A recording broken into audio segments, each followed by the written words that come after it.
Bonjour à tous, merci d'être là. J'espère qu'on va passer un bon temps encore ensemble. Dans nos partages quotidiens et surtout dans nos communications téléphoniques, on réalise qu'on perd souvent un ou quelques mots. Et on fait répéter pourquoi, parce qu'on est conscient qu'un seul mot peut changer tout le sens de la phrase. Il en va ainsi de la parole que nous allons lire aujourd'hui. Tâchons d'y porter toute notre attention afin de bénéficier au maximum de sa bénédiction. Il s'agit du psaume 91. On ne peut pas tout déshabiller au complet, mais quand même, c'est un appel à la protection et à la paix. Par définition, on recherche un abri qui nous protège de la contagion, un abri qui nous sécurise, un abri où l'on retrouve la paix de la chair et surtout celle de l'esprit. Un abri où la famille aura l'occasion de se retrouver, de partager, d'innover, de répartir sur notre amour les uns envers les autres. Et je me permets de lire ces quelques versets du psaume 91. Celui qui se met à l'abri près du Dieu très haut se repose à l'ombre du Tout-Puissant. Il dit, Seigneur, tu es mon abri, tu me protèges avec puissance, tu es mon Dieu et j'ai pleinement confiance en toi. Oui, c'est Dieu qui te délivre des pièges du chasseur, il te guérit de la peste qui tue. Il te couvre de ses ailes et tu te réfugies auprès de lui, comme un poussin sous les ailes de sa mère. Oh, les images valent mille mots. Et oui, sa fidélité te protège comme un bouclier.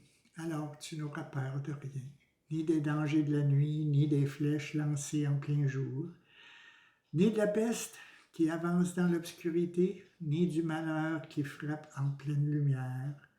Même si 1000 personnes tombent près de toi et 10 000 meurent à côté de toi, rien ne t'arrivera. Ouvre seulement les yeux et tu verras comment sont punis les gens mauvais. Oui, Seigneur, tu es pour moi un protecteur et tu as choisi le Dieu très haut comme abri. Aucun mal ne peut te toucher, aucun malheur ne peut approcher de ta maison. Et le Seigneur donnera l'ordre à ses anges de te protéger partout où tu iras. Ils te porteront dans leurs bras pour que tes pieds ne heurtent pas les pierres. Tu marcheras sans danger sur le lion et la vipère. Tu écraseras le tigre et les serpents. Et Dieu dit, puisqu'il s'attache à moi, je vais le libérer. Je vais le protéger car il connaît mon nom. Ouais. S'il fait appel à moi, je lui répondrai. Je serai avec lui dans le malheur. Je veux le délivrer. Je veux l'honorer. Je lui donnerai une vie longue et belle. Et je lui montrerai que je suis son sauveur. Quel merveilleux psaume! Alors, ce ne sont pas les tragédies qui manquent sur Terre. Et ceux qui sont directement touchés ont besoin de beaucoup de réconfort. Et ce message nous va comme un gant, je crois, que l'on refuserait d'enlever. Et oui, il a besoin d'être avivé, car ses promesses sont des plus nombreuses, réparties sur six si, que l'on verra un petit peu plus loin. Au fond, c'est un hymne à lui, pour ne pas dire un hymne à l'amour. Un psaume qui célèbre la protection, je dis bien, d'un abri et la paix du cœur que l'Éternel accorde à tous ceux qui se confient en lui. Même au milieu du malheur, au milieu de grandes détresses, l'enfant de Dieu en particulier trouve en son Seigneur la sécurité, la paix, si toutefois c'est en lui que l'enfant de Dieu cherche son refuge. Ce psaume est anonyme, on n'en connaît pas l'écrivain, mais il est fort probable qu'il ait été rédigé dans des temps de malheur. Pas facile. Sans dire, moi je pense que là, il a été rédigé pour parler à toutes les époques, car à un moment ou à un autre de notre vie, plusieurs dangers surviendront, dangers qui nécessiteront un vibrant appel à notre foi. À l'exemple des apôtres, disant dans Luc 17,5, Seigneur, augmente notre foi. Il y a, par la grâce de Dieu, quelques versets que j'aimerais commenter. On ne peut pas passer à travers tous, mais dans l'ensemble, ça va.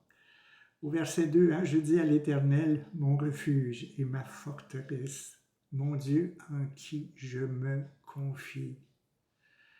Ici, le psalmiste est au possessif. Il se l'applique carrément. Il s'applique carrément cette vérité.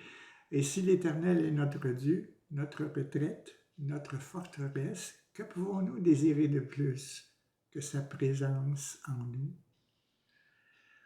Nous savons en qui nous avons cru, et le psalmiste nous encourage à l'imiter, à lui ressembler, non seulement parce qu'il en a fait l'expérience, mais à cause de la fidélité de ses promesses.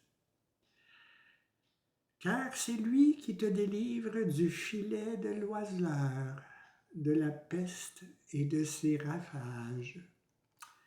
Ici, promesse est faite aux fidèles, qu'ils seront mis à l'abri de tout mal, et cette promesse se réalise à notre égard en ce que nous sommes souvent préservés de plusieurs dangers qui nous menacent, et ce, sans même que l'on ne s'en rende compte.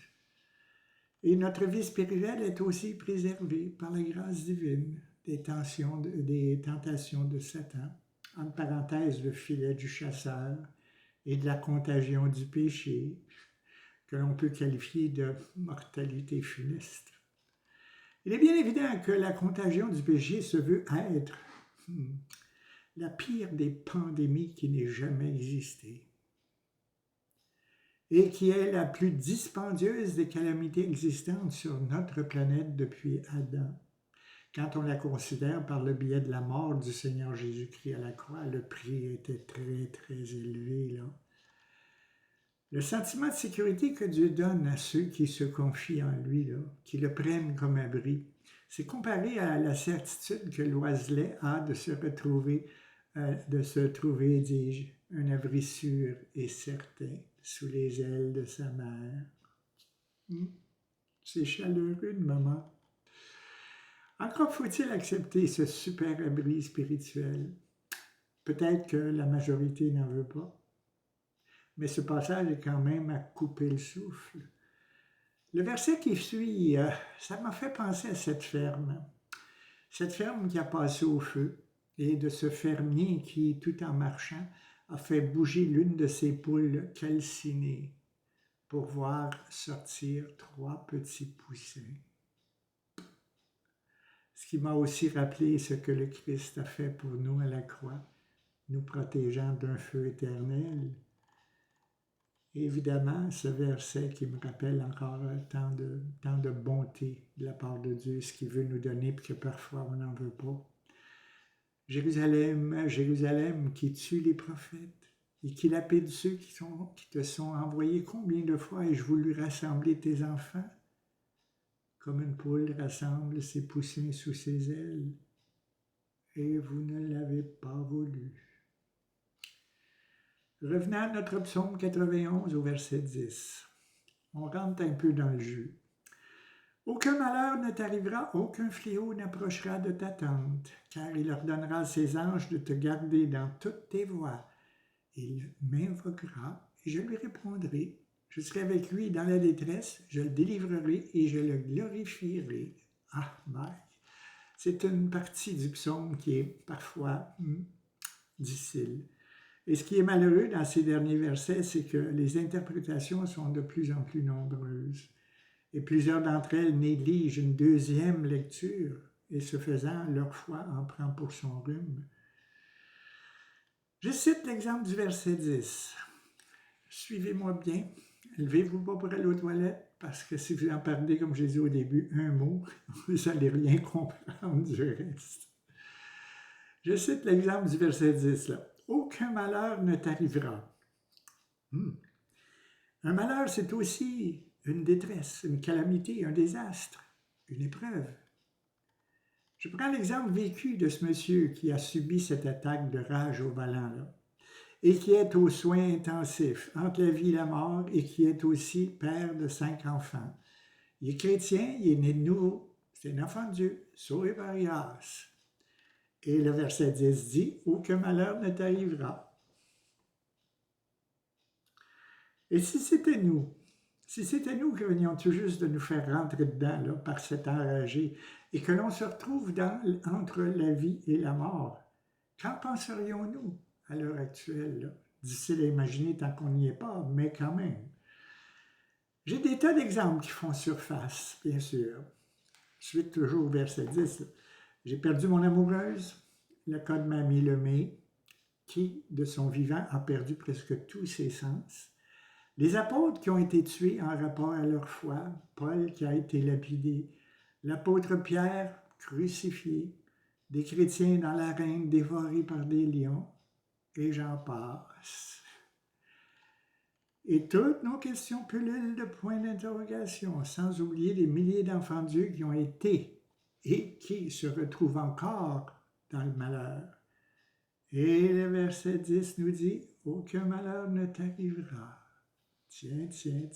Pourtant, ce verset n'en demeure pas moins parmi les plus intéressants, tellement plein de réalité, si on le met à l'endroit. Ce qu'on va faire pour mieux digérer ce verset, c'est que nous allons mettre ensemble, l'un après l'autre, les deux versets du même psaume, le verset 10 et le verset 15. On déboule. Verset 10. « Aucun malheur ne t'arrivera, aucun malheur n'approchera de ta maison. » Et 5 versets plus loin, au 15, « Il m'invoquera, je lui répondrai, je serai avec lui dans la détresse et le malheur, je le délivrerai et je le glorifierai. » My. Verset 10, « Aucun malheur ne te touchera. » Verset 15, « Je serai avec toi dans la détresse et dans le malheur. » Allez donc y comprendre quelque chose. Certains diront peut-être, « Hey, le psalmiste se contredit, là. Il est dans le champ. » Alors oui, il y aura des malheurs qui nous tomberont dessus notre vie durant, mais ça va plus loin qu'une simple définition, je crois. Le péché, c'est le plus grave des malheurs. Je répète, le péché, c'est le plus grave des malheurs, parce qu'un seul d'entre eux, entre parenthèses Adam, a envoyé le Christ à la croix, et il n'y a rien au monde qui soit pire que le péché. C'est le pire des malheurs qui puissent nous arriver, peu importe sa nature. Alors, quand le psaume 91, 10 dit « Aucun malheur ne t'arrivera » et que je prends le synonyme du mot « malheur », ça signifie « Aucun péché, aucun malheur ne t'arrivera ». Le psalmiste a tout à fait raison, puisqu'un péché aucun péché, dis-je, ne peut nous atteindre, parce que le Christ les a tous pris à la croix. Alors le mot malheur ici vient de s'éteindre. Nous ne vivrons jamais dans le malheur. Encore plus de lumière. Et oui, je peux dire qu'aucun malheur n'aura le pouvoir de nous atteindre, spirituellement parlant, puisque nous sommes passés par le bain de la régénération. Titre 3,16, il nous a sauvés, pas à cause des œuvres de justice qu'on aurait faites, mais selon sa miséricorde, par le bain de la régénération et le renouvellement du Saint-Esprit. Il s'agit de l'Esprit Saint qui ne trouvera jamais, qui ne sera jamais attaqué par le malheur, là. Il l'a répandu sur nous avec abondance par Jésus-Christ, notre Sauveur. Alors ici, il s'agit du bain de notre esprit qui nous a délivrés du malheur, et non le bain de notre chair ici, qui nous fait vivre des tas de malheurs, puis qu'on aura à vivre aussi. Alors le Saint-Esprit, c'est le premier don qu'on a reçu lors de notre conversion. Et c'est à ce moment précis que nous sommes devenus intouchables, de par le malheur, le plus effroyable qui soit, à savoir le feu éternel. On est protégé de tous ces malheurs-là concernant le péché, puisqu'on a été lavé par le sang du Christ.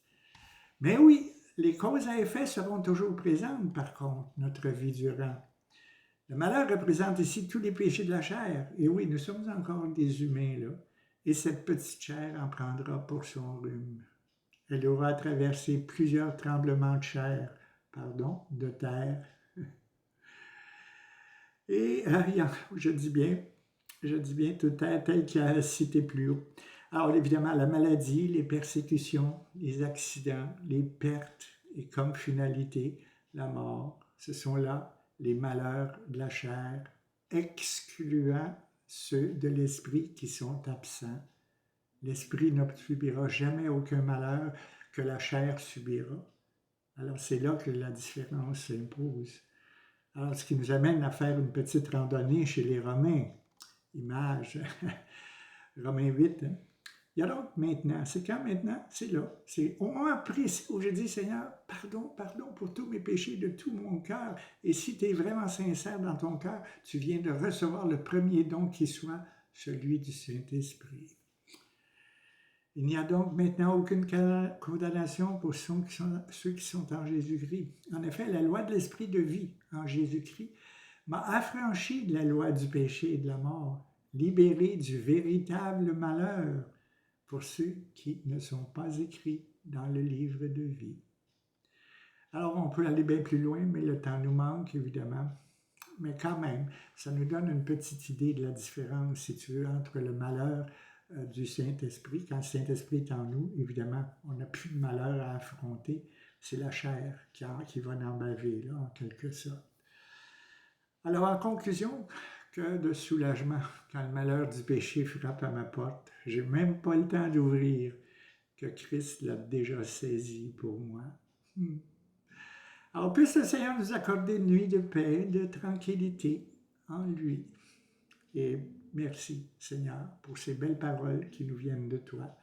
Merci de ce que l'étoile du matin s'est levée dans nos cœurs. Et merci de nous avoir libérés de tous nos malheureux péchés à la croix. Sois béni, Seigneur, de toute éternité. Amen.